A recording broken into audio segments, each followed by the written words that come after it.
Selamat malam Kak. Malam Kak. Apa kabarnya hari ini? Baik.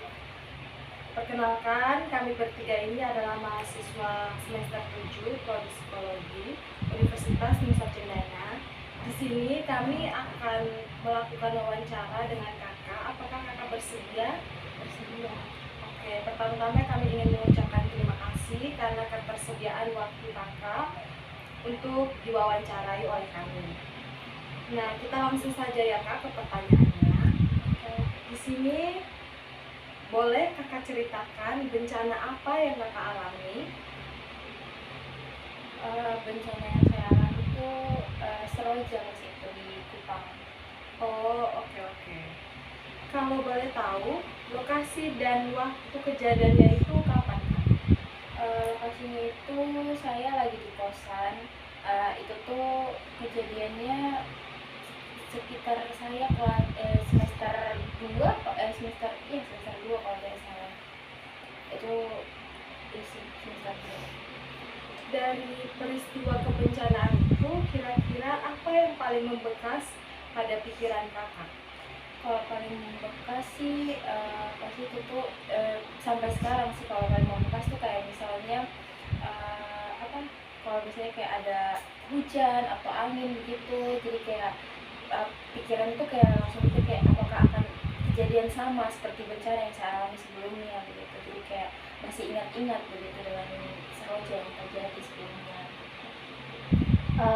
Kalau pada saat waktu itu siapa yang membantu kakak? Karena pas itu saya di kosan, jadi yang membantu teman-teman kosan. Oh, teman-teman kosan kakak. Kira-kira apa yang hilang dan apa yang masih bertahan?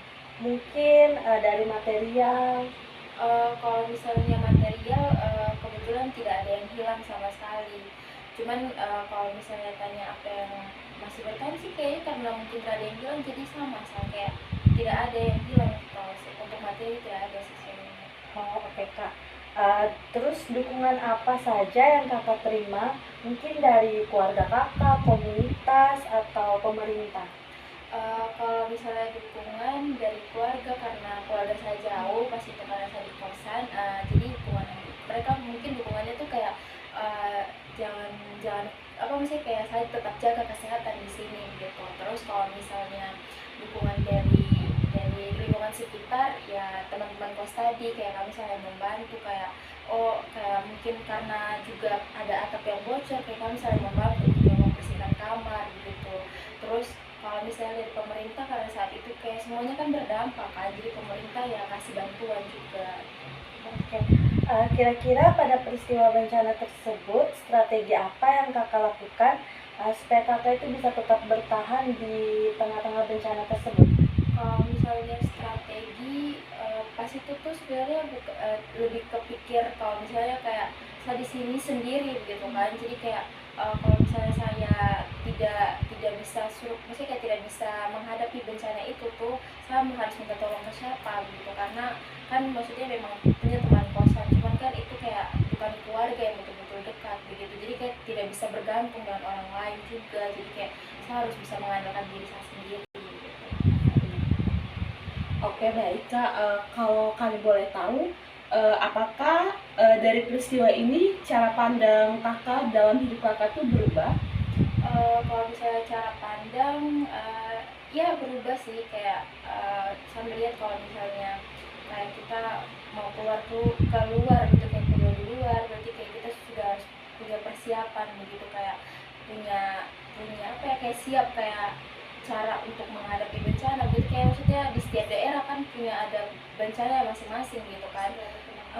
Jadi kayak saya sudah kayak di yang tempat yang saya pergi nih kayak ada bisa beresiko bencana dan apa segala macam, kayak jadi kayak saya lebih siap begitu. Kalau mungkin kayak di Kupang ya ada Seroja kan, itu kan apa misalnya kayak itu bencana yang terus berulang gitu.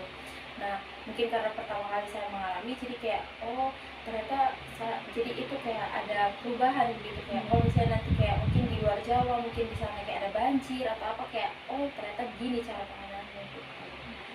Harus ada kesiapan penanganan. Iya, harus siap. Mungkin kakak ada pesan untuk yang ingin kakak sampaikan kepada masyarakat atau sesama korban bencana yang alami hal yang sama seperti kakak itu? Sebenarnya kalau pesan yang ingin saya sampaikan kayak untuk teman-teman semua yang mungkin mengalami pengalaman yang sama seperti saya, pasti mungkin di beberapa orang mungkin masih agak punya trauma begitu, kayak misalnya hujan atau petir gitu, mungkin mereka masih takut. Jadi